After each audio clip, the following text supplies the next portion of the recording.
Relocation of communities and local populations over disaster-prone areas should never be prioritized than disaster mitigation. Relocation is not a viable method for most populations and people. It is not viable because of the harm it may cause to communities and people more than the good it can do. We'll further go down the line on this on two reasonings.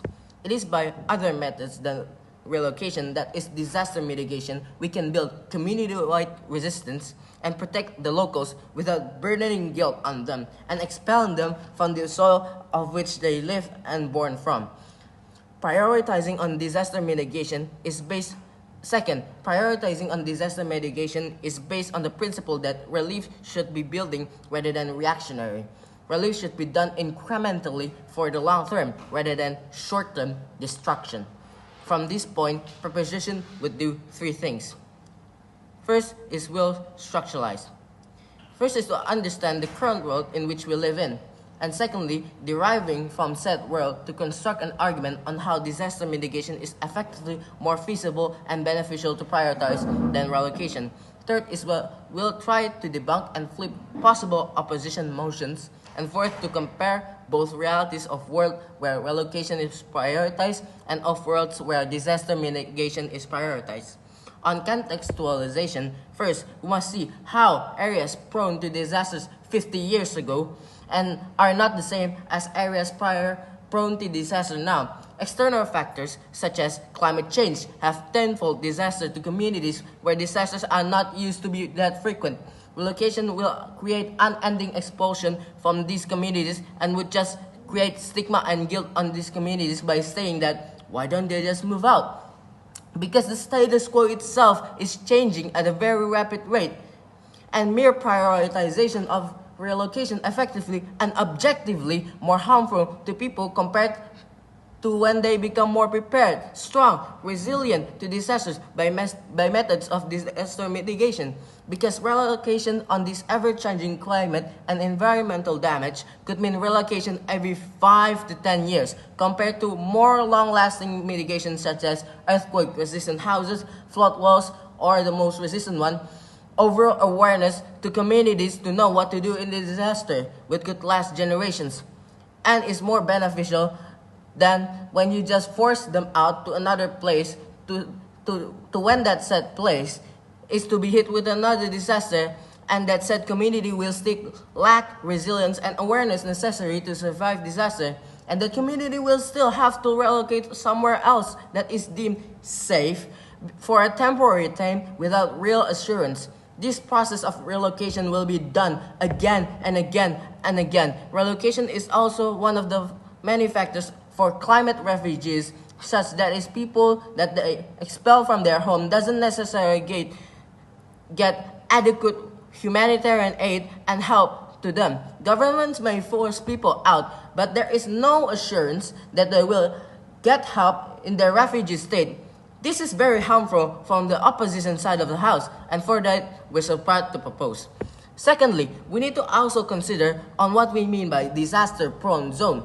Disaster-prone zone doesn't always mean outer-lying or underfunded areas. Disaster-prone zone could also mean areas that contain significant value to a nation or people. For example, the Tokyo Metropolitan Zone, the Jakarta Metro Zone, or the Manila Metropolitan Zone, which is known to be a disaster hotspot prone to earthquakes and volcanoes and typhoons from Manila. This doesn't mean that Japan, Philippines, and Indonesia must, due to the extremity of the disaster, relocate out of Tokyo, Yogyakarta, or Manila, which is almost impossible, and more feasible options such as disaster mitigation effectively dominates, which strengthens urban populations against uncertain disasters, which can be more catastrophic due to high-dense packed environments in which they live, and could mean that relocation must be done as a massive national scale, which is almost expensive and inefficient compared to strengthening urban populations and the urban areas itself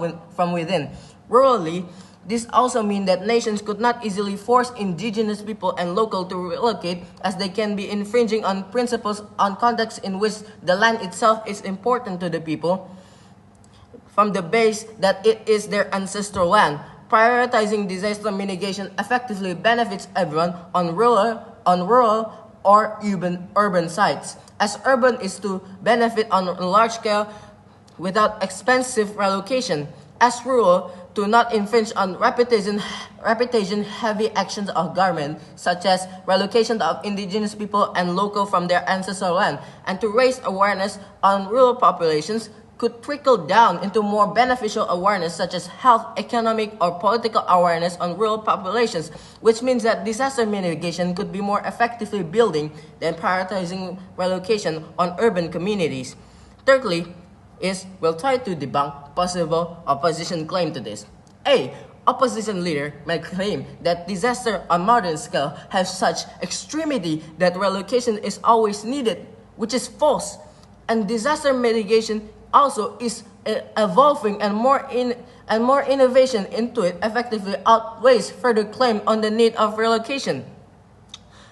B. Opposition may state that relocation costs less death and more life-saving than disaster mitigation, which is also false, as modern disaster mitigation is more safe on record to saving lives, as seen in many floods and typhoons in regions such as Southeast Asia, that people are beneficially getting saved more on awareness and structural mitigation than on being expelled, which cause more long-term damage such as on humanitarian or refugee crisis.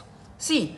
Opposition will try to tell you that certain places are helpless and should be opt out for disaster mitigation and that relocation is must extremely needed, such as liquefaction areas, near volcano areas, or repeated disaster areas. But will tell you that this scale of prioritization of relocation is so narrow and so limited that the prioritization of disaster relocation is still more effective on a larger scale for most of the planet, and that more efficient mitigation can be done, which ultimately outweighs the opposition's base cases. If we were to see a world where relocation is paramount, we see long-term disaster programs done with short-term destructive ways, causing large-scale problems such as humanitarian problems, refugee crisis, and destruction without actually acknowledging the fact that disasters can be solved not on destructive ways.